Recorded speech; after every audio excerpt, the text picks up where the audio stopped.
Class 7 এর ছেলেদের মাস্টারমশাই পড়াতে গেছেন, প্রপার্টিস অফ ম্যাটার পড়াচ্ছেন। নিউটনের থার্ড ল পড়াতে গিয়ে বলছেন actions and reactions are equal and opposite. প্রতিটি ক্রিয়া এবং প্রতিক্রিয়া সমান, অপোজিট, বিপরীতমুখী। একটা ছেলে ফার্স্ট বয়সে গন্ডগোল করছে। আরে কি ব্যাপার, তুমি গন্ডগোল করছো কেন? বসো, চুপচাপ চুপচাপ চুপচাপ আর থাকো। থাকেনি সে বারবার গন্ডগোল করছিল। মাস্টারমশাই একটু উদ্দীপিত হয়ে পড়াচ্ছেন, তারপরে যখন যেগুলো ছেলেটা ওর সাথে কথা বলছে, ওকে পিক করছে, উঠে গিয়ে থাপ্পড় লাগিয়েছে একটা।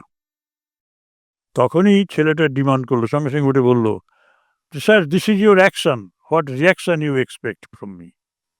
দেখুন, প্রপার্টিজ অফ ম্যাটার পড়াচ্ছেন। This is your action, what reaction you expect of me. তখন মাস্টারমশাই বললেন, আচ্ছা বাঁদর তো তুই কি ম্যাটার? তুই কি জড় পদার্থ? আমি তো ম্যাটারের প্রপার্টিজ পড়াচ্ছি। বোঝা গেল? তখন সেই ছেলেটি বলল যে স্যার, জগতে কি শুধু ম্যাটারই আছে, আর কিছু নেই? মানে মানুষ নেই? জেনারেশনস আফটার জেনারেশন শুধু পড়িয়ে যাচ্ছেন properties of matter. What are the properties of a man?